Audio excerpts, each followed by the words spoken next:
Hi, and welcome to a brief guide to Outflanking TCC. A quick intro, I'm Nadeem. I go by Psych Security on Twitter. I'm a principal security engineer within the offensive security team at Seek.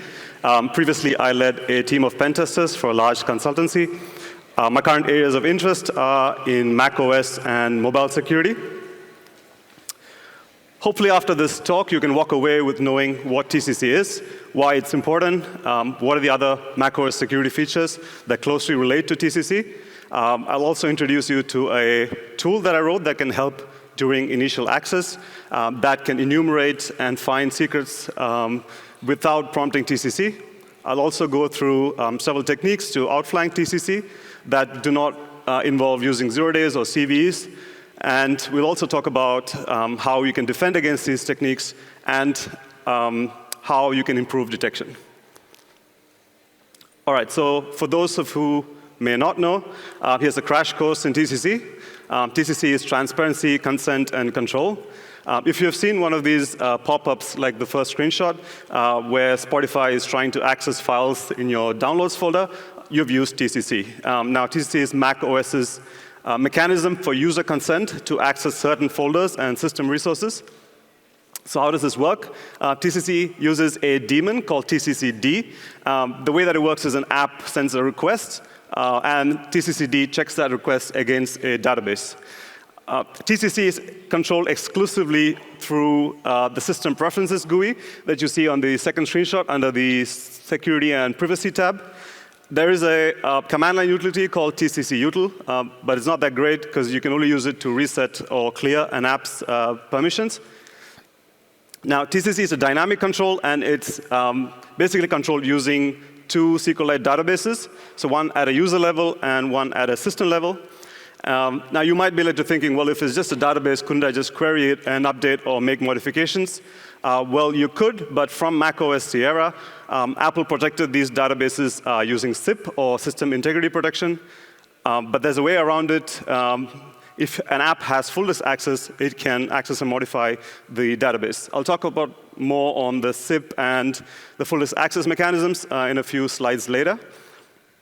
All right, so what made me look at TCC? Well, we had to review a third-party app that we were onboarding into our environment. And we quickly realized that this app was requesting a lot of TCC permissions.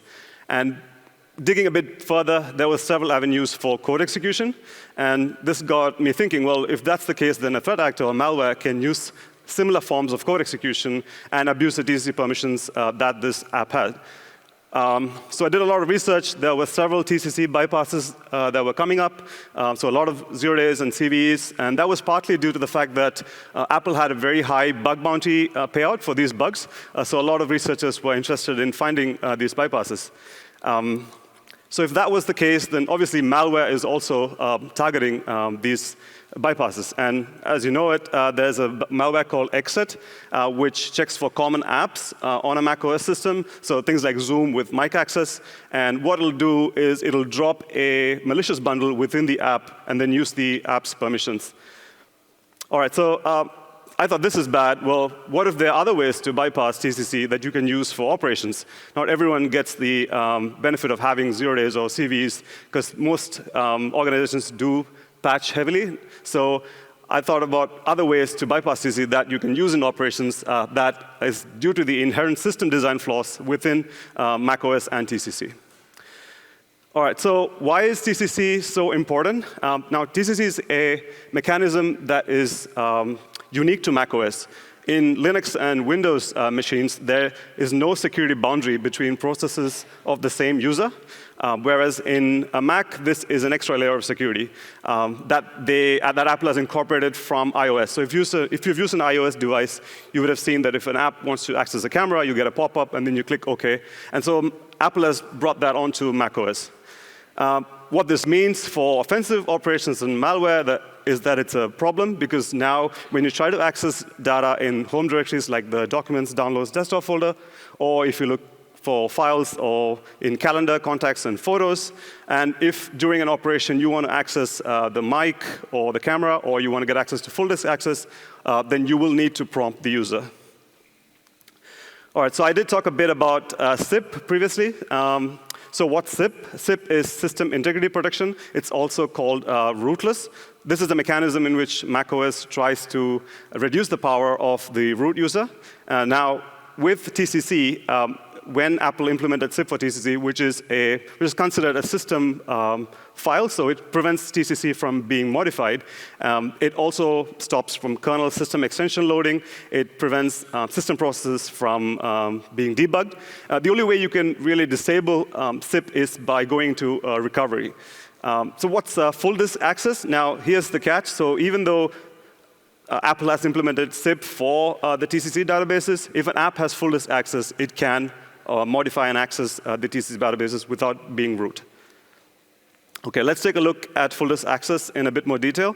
If you go under the Security and Privacy tab, and if you look at full disk access, you can see which apps have full disk access. On your screenshot on your right, you can see that there is an app finder, which always has full disk access.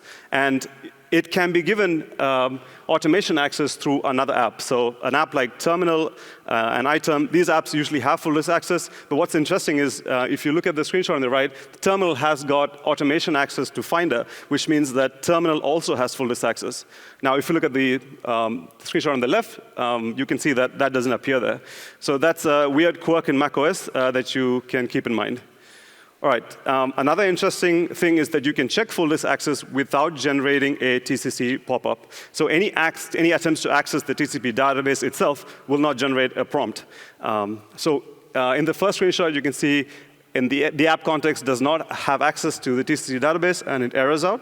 And the second one, it's got access to the database. So you can use a simple technique in your initial access to weigh out your options. So do you really want to go after folders that are TCC protected, or do you just want to stick to non-TCC protected folders? This led me to write a tool that can do some initial checks. The tool's called Mackup. So you can do the initial check of seeing whether your app context has full disk access or not. It does a few other checks as well. It will go through and check what EDR is installed, whether Jamf is installed. It will also search secrets, and it will print the ZSH history, and also grab Firefox cookies and dump them to a CSV file. All right, let's take a quick look at how the tool works. So you can run this within the app context that you are in during your initial access, or you can incorporate it into your C2 framework. Once you've run it, you can see it checks the app context for full disk access, and it will warn the user if the app does not have full disk access. In this case, it doesn't, so it'll prompt you to be careful while accessing TCC protected directories. It'll also check EDR. So in this instance, CrowdStrike is installed. It also tells you that Jamf is installed. It goes ahead and checks the secrets in the user's .ssh and AWS folders. In this case, you can see there's private keys and API keys for AWS in there. It'll search Slack storage for files as well. It'll print out the ZSH history. And it will go and grab Firefox cookies, convert them into a CSV format that is easily readable. And if you open the CSV file, you can view the Firefox cookies. So you can use this as part of your initial access. All right. The next macOS control I want to talk about is runtime hardening, because that's the basis for one of the techniques that we will use to outflank TCC. Runtime hardening is important for notarization. So after macOS Mojave released, Apple made sure that if you had to notarize your app, you had to have the runtime hardening flag set within your app. Now, what does this do? It does a whole bunch of things, but most importantly, it prevents dynamic loading of libraries into the app. So once you've set this flag, you can't inject any dynamic libraries into the app. So if you look at the screenshot here, I've got iTerm installed. And if you check the code signature for iTerm, you can see under the code directory section, the runtime hardening flag is set. So that means you can't inject a dynamic library into the app. Now, if you go and download an older version of iTerm from iTerm's site that is pre-macOS Mojave, and if you check the flags for that, you can see that the runtime hardening flag is not set for that app. So what you can do is you can inject a dynamic library into the older app.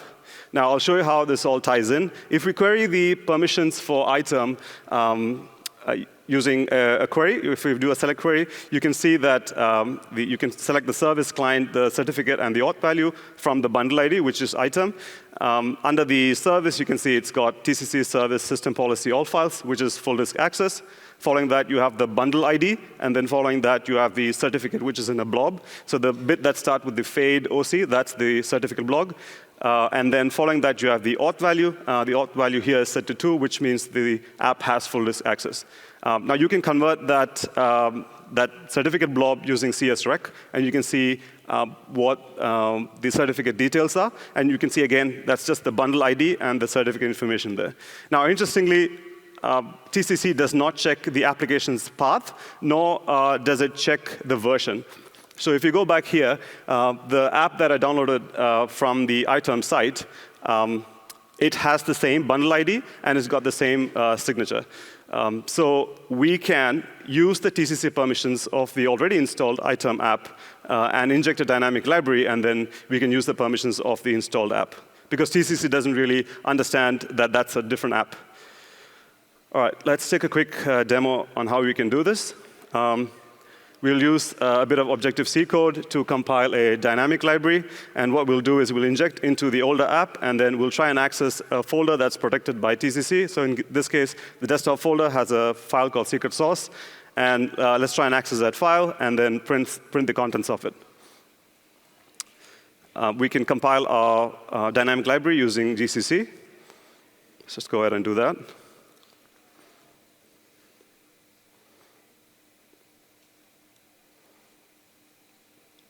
Once it's compiled, you can see that it's printed out the output. So that's tcc.dylib, that's our file. Now we can inject this dylib into the older app. So we can just issue an open command with the older app, and then we can set the environment variables, dylib insert libraries, and give it the dynamic library. So once you run that, it will open up item. And if we look at the logs, we can see that the dynamic library was injected into item, and we can view the contents of the file on the desktop. All right, cool. The next technique I want to talk about is clickjacking. So it's very common with web apps. Now the guys over at Breakpoint HQ have released a proof of concept. The way that this works in macOS is you present the user with a window. Now in that window there'll be an OK button, but behind the scenes there is a TCC prompt, and the user is actually clicking on the TCC prompt, and you get access to the TCC permissions. All right, I'll show a quick demo, which makes more sense. So we'll use two apps for this. In the first instance, we'll run the script against item, and I've misconfigured the window so you can actually see what happens in the background. And then in an actual operation, I'll show you how it works with terminal, where the user is hidden from the TCC prompt. All right, let's see. Let's take a look. We'll run the script.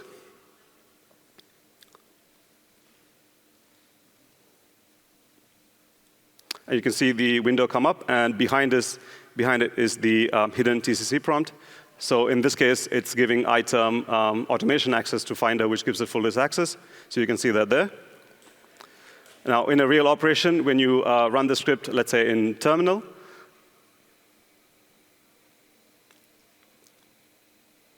this is all the user would see. User will click OK, but actually clicking on the TCC prompt that's hidden behind it, which gives terminal full disk access. All right. Now, Electron apps. I did mention that I started this journey on finding ways to bypass TCC by looking at these Electron apps. Now, for Electron apps, code signing only checks the executable. So within Electron apps, you have resources, and these resources usually have interpreted code. So that is not checked by code signing. So you could have, and a lot of Electron apps use JavaScript. So you could just replace the JavaScript with your malicious code, launch the app, and then use the TCC permissions that the app already has. Let's take a quick look at how we can do that. I've written a small app that just accesses the camera. So when you run it, it will just access the camera. Now I've already given TCC permissions for this app, so it's just going to access the camera. If we close that out, and we can see that in the privacy tab, it's got access to camera. If we go into the resources folder, first let's check the code signing certificate. So if we check code signing, you can see that the runtime handling flag is set for this app. So technically, we shouldn't be able to inject any code into it. So if we go and check the resources folder, under the source folder, you can see this app has a index.html file. Let's go ahead and edit that. So just for the sake of a demo, we'll just insert a script tag here. And in the script tag, we'll just give it a alert box. And save it.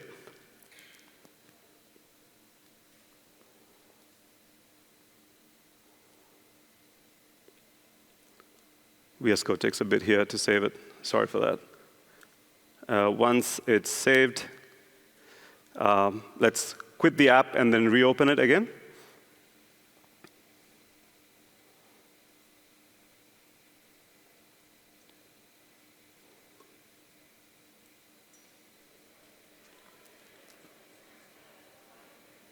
And you can see that the alert box has popped up here.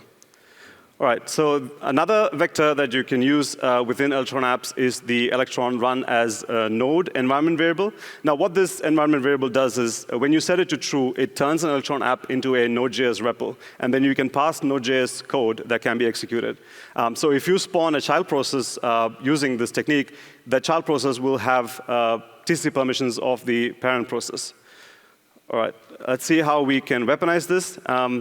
We can use Apple's launch controller and load a plist file into the launch controller. Now, within that plist file, we can set the environment variables and also give it program arguments. So in this case, we'll try and run a app-file payload, which is part of the Mythic C2 framework. So if you've used Mythic, you can generate a bunch of payloads. There's a JavaScript payload that you can use for this attack. So once you've saved the payload, you can add that as part of your Node.js REPL code. In this case, we will inject into the Discord app, which has access to a bunch of things. All right, let's see how we can do this. So within the plist file, we'll set the Electron run as node variable to true. We're targeting the Discord app. And then we'll give it the payload, which is the app-file payload for the Mythic C2 framework. All right, once we save that, we can run launch.ctl. So on your left is the victim machine. On your right, you have the attacker machine running the Mythic C2 framework. Once you run this plist file, you get a connect back, and you can interact with the beacon. Now, interestingly, this is running as a child process. So if you try to access, let's say, the downloads file on the downloads folder, Discord already has access to the downloads folder.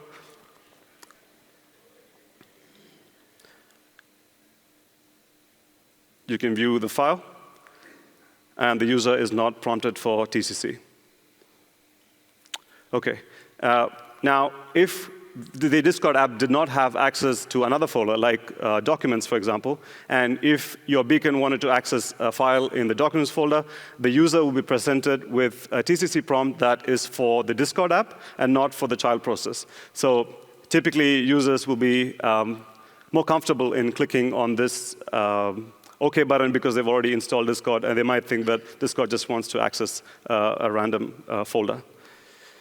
All right, so let's look at some defenses and how we can improve detection for some of these techniques.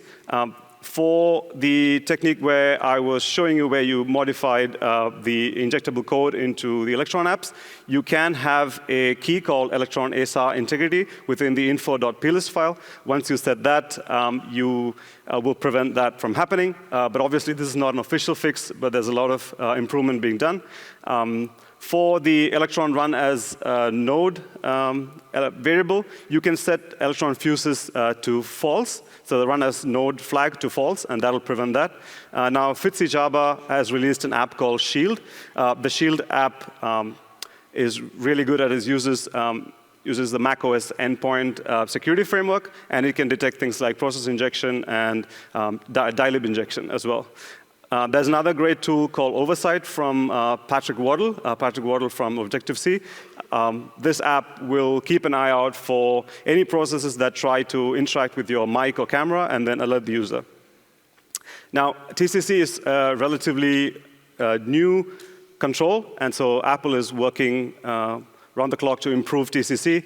And in the next release of macOS Ventura, TCC will extend to the applications folder as well. So every time a user installs a PKG file, the user will be prompted for TCC access.